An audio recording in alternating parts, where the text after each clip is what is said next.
I'm your host, Soraya Sinozie, and this is Diaspora and Development, where we give voice to people of the diaspora working in international development.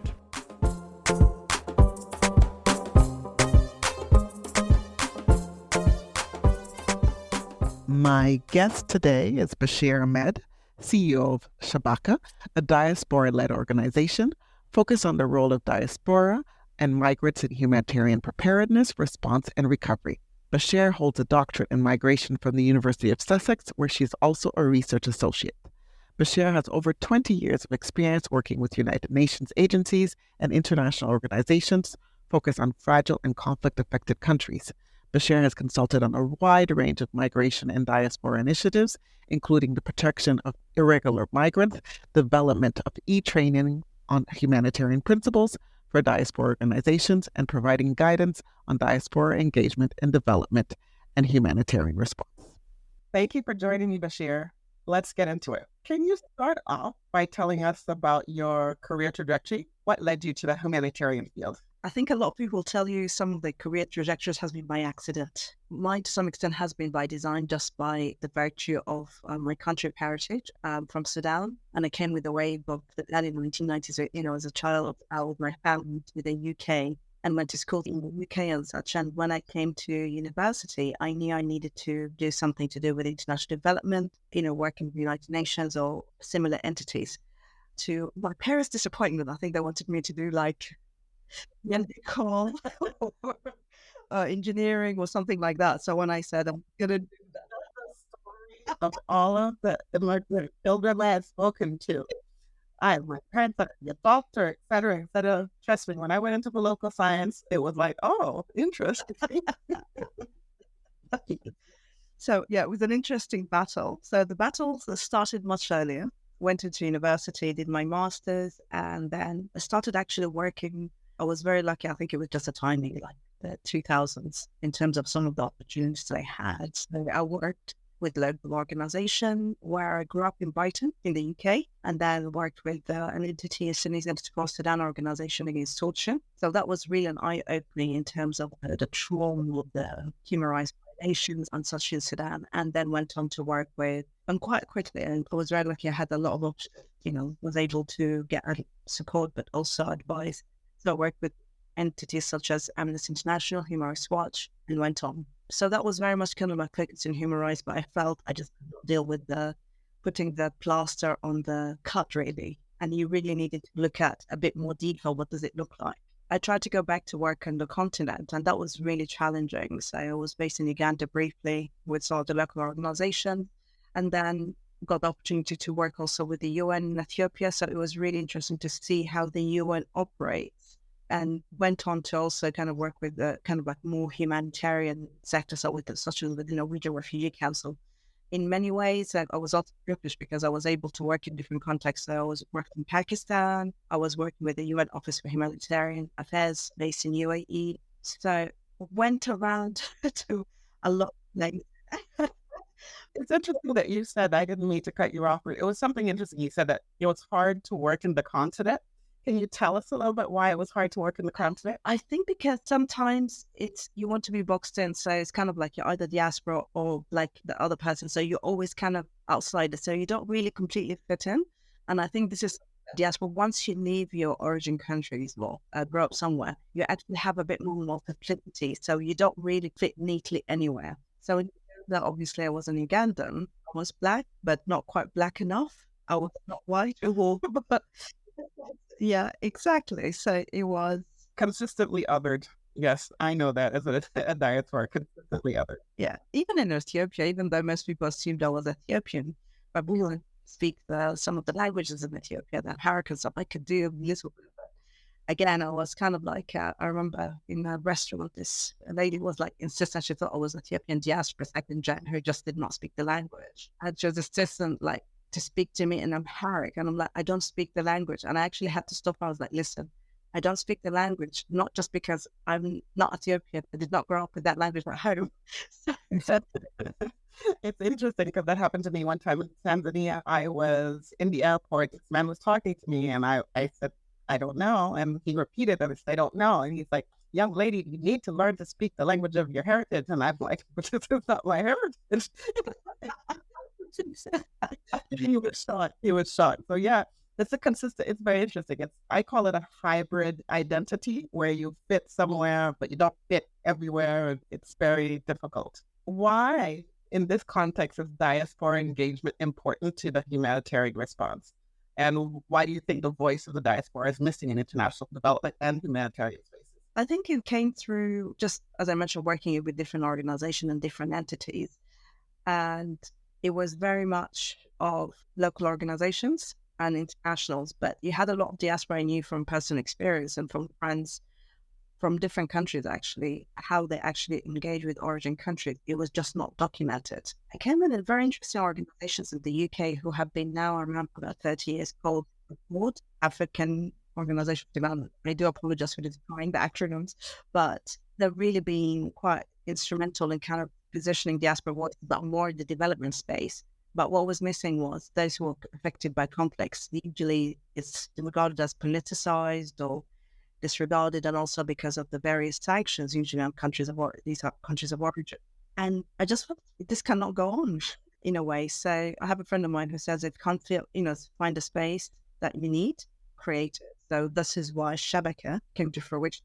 It actually means network in Arabic, but it's also not Nubian heritage as well. It's the name of a pharaoh. Cool. Interesting. You said something when you were talking about getting your start, and you talked about trauma. And one of the things I had thought about when I was preparing for this interview was, do you think some people resist from participating because of trauma? I believe that because it can be quite triggering, especially if it's live. I did do some research about intergenerational trauma because that can drive many to also do something about it, to seek justice. But at the same time, like how we, at the moment, many of us might be avoiding the news actively because it can be quite triggering. It's really upsetting. It's where you avoid certain images on your phone when you get it through WhatsApp or other applications.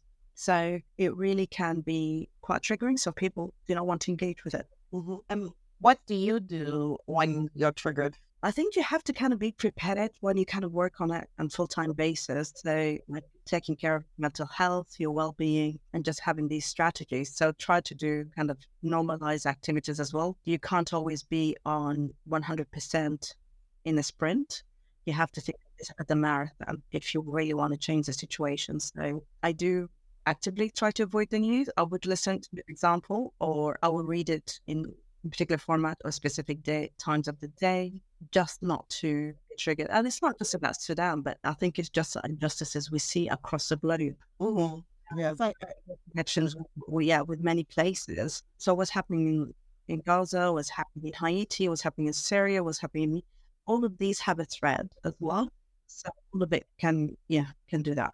Yeah, one day, I think when there was at the peak of the war in Syria, I wake up to the news. I used to wake up to the news. That's how we wake up in our house. When I woke up to some awful thing, and I said, this is not the way to wake up. I have to switch and, protect my mind. It's not like I don't want to know, but maybe the first thing in the morning was not the best way of knowing this. You started telling us about Shabaka. Tell us about Shabaka. Why did you start the organization, and what do you think you do differently? So Shabaka I set it up, I was in the middle of my PhD actually, and which looked at activism among second generation diaspora from the Horn, comparing those based in Northern Washington, DC. And I knew there was something needs to be done in a way, looking at how diaspora engaged in humanitarianism. Everyone was looking at diaspora as just with a dollar sign or money signs, like, oh, they send so much remittances. Oh yes, let's go and collect it. It doesn't work that way, but with humanitarianism, it was something else. And that's kind of why it was started. And then just over the years, we built quite a portfolio. It's been now 10 years. So this year is our 10th anniversary. It's been a bumpy and interesting journey, let's put it that way. But it's been also quite important to highlight and just to kind of understand and document.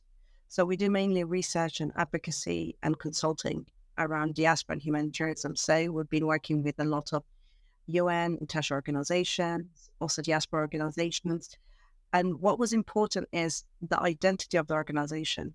One of the things we noted is a lot of diaspora organizations very much focus on just countries of origin, which is understandable. but we didn't have a thread to connect all these learnings and experiences between the different diasporas. So we've been very privileged or very lucky to be able to work with Haitian organizations, Syrian organizations, and many others across the board, because we realize, yes, there are some unique contexts and specific information and experiences, but there's also a thread that will make it quite stronger. The second part of this is increasingly what we have been seeing is, because everyone's seeing the dollar sign of the diaspora, everyone is wanting to engage with them. It reflects how you deal with local organizations, which is they will get the bigger projects. I'm talking about INGOs or, get the bigger pot and give the crumbs to diasporans who are doing the most of the work. And to see it being replicated again in my career was just like, no, not acceptable.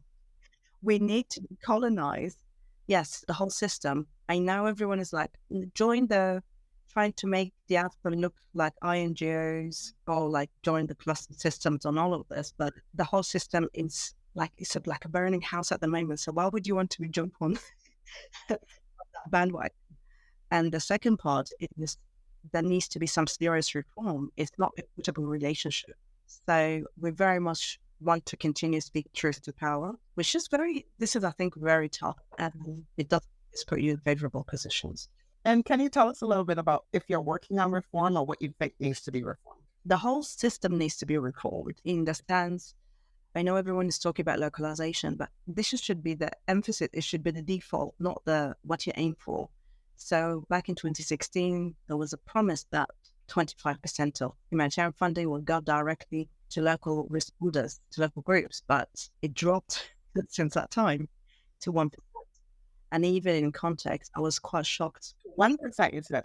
1%. Wow. In the context of, you hear about Ukraine with the billions committed to Ukraine, but I think it's 0.01 something percent that actually goes directly to Ukrainian organizations who are well organized and well established. So that tells you a little bit about how defunct the system is. The other element of it is the humanitarian system. I think the resistance to change is they keep beating you with the humanitarian principles. I agree with them, and this is something we abide with. But when you talk about, it's based on humanity, independence, neutrality, all these components. But if you're not upholding them yourselves, why should anyone else uphold it? This is the basic premise. Don't apply the law to everyone else and not to yourself. And it's an ecosystem, because what we're seeing also increasingly is mutual aid groups, local responders who are not necessarily registered, because when you're dealing with conflict situations like emergency crises, you don't have time to go through official channels to set up a nice, branding and template to do reporting. An example is in Sudan, you have mutual aid groups. One of them is such as the emergency response rooms. They're not registered. They're just volunteers who are abandoned by the humanitarian system for the past year and having to step up and not support. Yeah. Without support, without financial support. And then when the humanitarian organizations arrive, then they create clusters. And then they want your information for those clusters. But then, it's difficult. And I would just add the clusters. I think the inception of the idea is great, because you do need coordination, but the way it's operating is not optimal, because you need dedicated staff on a full-time basis. I'm sorry, majority of diaspora mutual aid groups are either responding direct or doing this as a second shift. They're doing this as a side thing. So when you're trying to have meetings in the middle of the day all the time, it's just not feasible. Let's go to immigration, which is a hot button issue. But in the last decade, there's been increasing backlash and resistance to immigrants in the Western Hemisphere. It seems that the right to protection is no longer guaranteed. And as we face increasing climate and violent conflicts around the world, what do you think attributes that change, and what role can the diaspora play? I think migration is here to stay, and it will continue to increase, and this needs to be included in any climate change funds and such. In Iraq, the south of Iraq is becoming uninhabitable because of drought and the high temperature.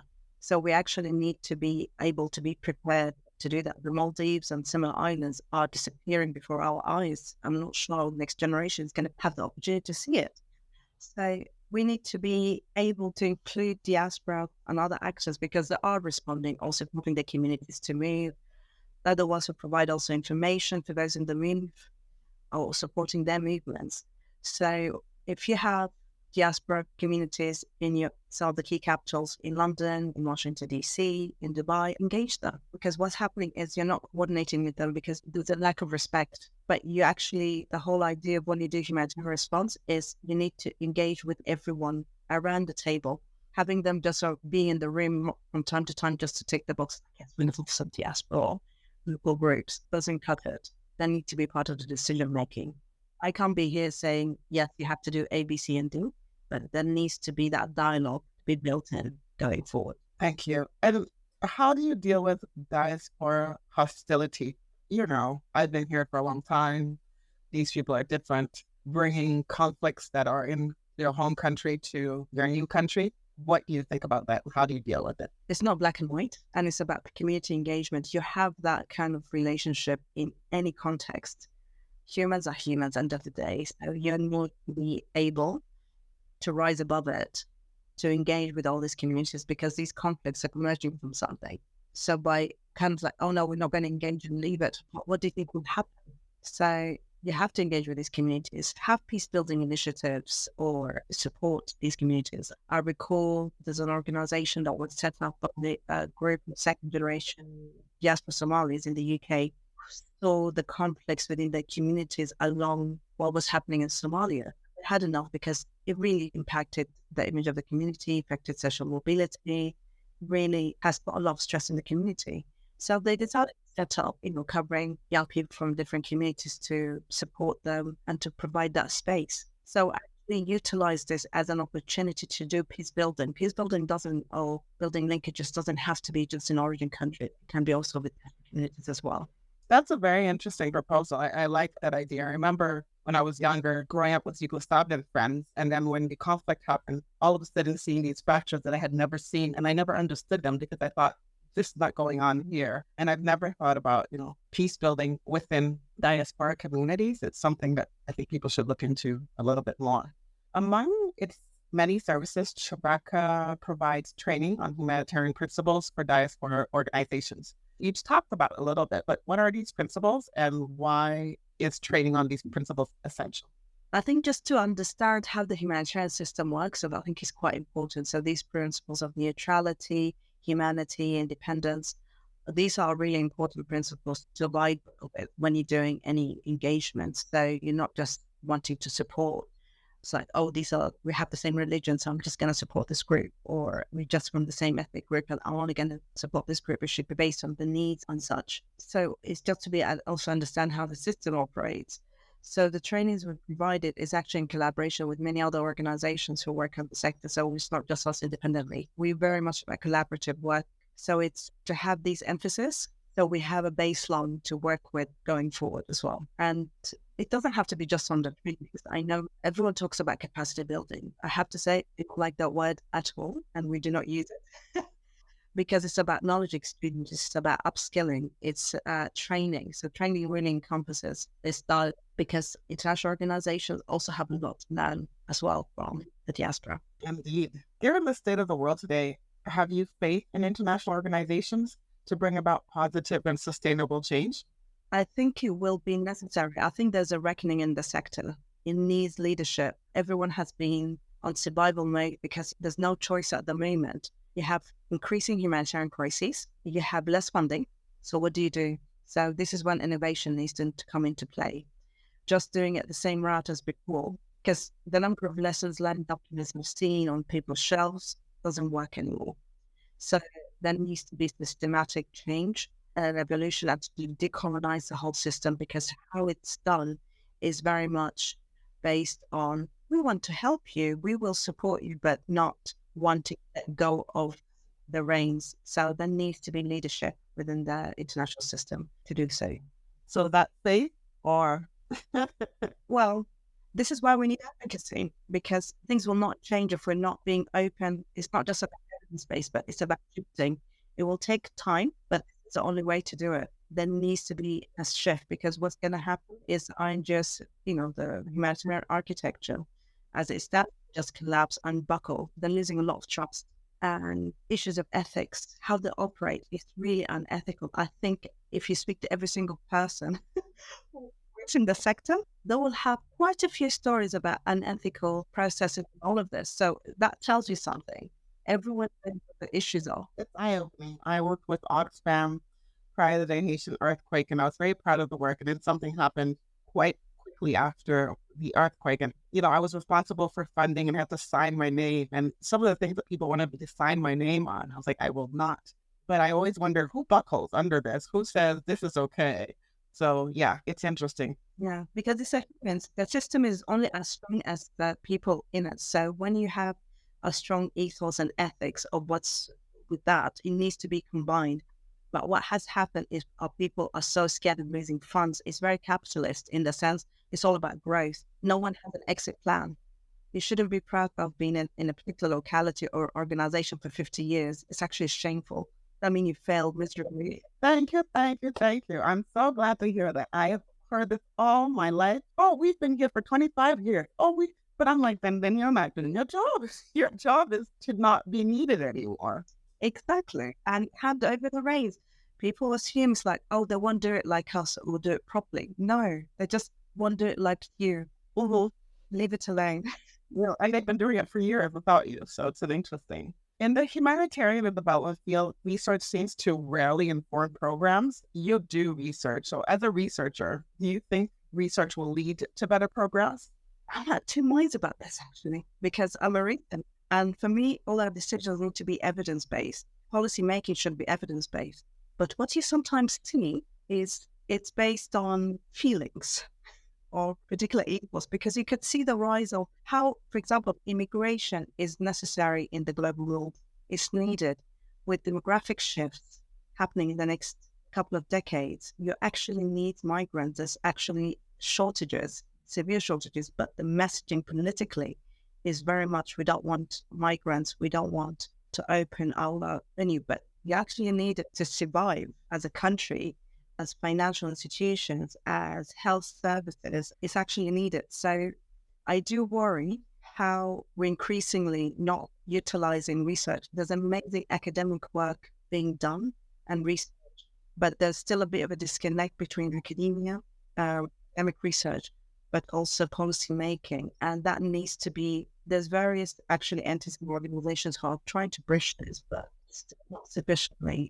There needs to be a bit more work on this particular area. And data changes. You cannot learn data from 5-10 years ago to be done on regular basis and regular intervals with fresh eyes, new innovative methodologies of research, because through COVID-19, research methodologies had to evolve significantly to remote. How to do verification also has changed because you can use GPS. So we need to marry a bit of technology as well. But again, I'll come back to the point. There's an apparent lack of leadership. Everyone is scared, wanting to toe the line. I see very few disruptors, which is sad. It is indeed. Speaking of disruptors or people you admire, do you have anyone that you can point out to, and an organization that you can point out? Someone that you admire, organization that you admire, a disruptor, it may be? I think there are many. As I said, no one is perfect. I have my faults. Our organization, there's some things you could do better. But I think it's the ethos, what drives people. The fact that you're actually operating in the humanitarian sector as a diaspora or such in itself is commendable, because the amount of, I'm not going to say the language, but the amount of stuff you have to deal with in terms of microaggressions, systemic racism, and you still remain, it speaks volume, because you're like, this shows determination, you want to change. But also those who really kind of take the ethics, so on the advocacy front, like, we have colleagues, amazing, like Victoria Sada at the Jenny, who has been at the forefront. I admire a lot of those who work with mutual aid groups across the globe, who do this on a voluntary basis, taking it. So for me, I'm not going to be naming all the big name. It's actually the local heroes. That's good. That's good. When I ask people about heroes, I ask real heroes. It doesn't have to be some distant person that you meet. Everyone usually wants to mention Mandela or, admirable, but end of the day, it's the unrecognized heroes that I think the most important. Indeed. If I could grant you one wish that would change the humanitarian field for the better, what would you wish for? A reset. Oh, lovely. I like that. I know, exactly, a reset. What are you most proud of in your career? What I'm proud of? I think the amazing people that I had the opportunity to work with and who kind of opened the door or taught me some things as well. Cool. So I always like to end my episodes with a few questions to know you better. The first one is, what song brings a smile to your face? Oh, quite cheesy on the music front. So I like a bit more the 70s. So September from. Oh my God. I know. I should have said like a classical or something. It's now a classic. Something from Sudan. We have Wardi, who is like really well known, not just in Sudan, but also in neighboring countries, Ethiopia, and Fela Kuti. Oh, Yeah. lovely. If you ever get to catch, there's a Fela Kuti musical, and I got to see it last summer, and it's absolutely a joy to behold. The music is so good. Oh, okay. I want details, please. Okay, what is the last show that you binged and loved, or movie that you binged and loved? Well, mostly a show. I'm just trying to think. I kind of like cooking shows just to kind of watch it. It's like, yes. There's one called The Great British Menu. So that's what I've been watching. A show that I saw was a friend of mine directed it in London. It's an alternative to Rapunzel. Oh, wow. Yeah, so I think it was meant to be, she's going to kill me because I can't remember which country it was, but it was based on Southern Africa. And so it was just kind of turning it completely on its head. And it was a really lovely play to see. So. Did you have the name of the play? Yeah, it's called Rapunzel, but I'll send you the details. But it was a short run, but maybe I can persuade her to set it up again. Send us there and we'll add it in the notes of the show. And then the last thing, what's one thing on your bucket list? Oh, what's on my bucket list? So time for family, actually. More time for family because it's been, the last couple of years, it's been relentless. So, yes. If I can have another item, it would be to see parts of the world I haven't had the opportunity to see as yet. Super. So we grant you, we hope that you take, especially the bucket list with your family. Thank you, Bashair, for your time. This was great. Thank you. Much appreciated. Pleasure.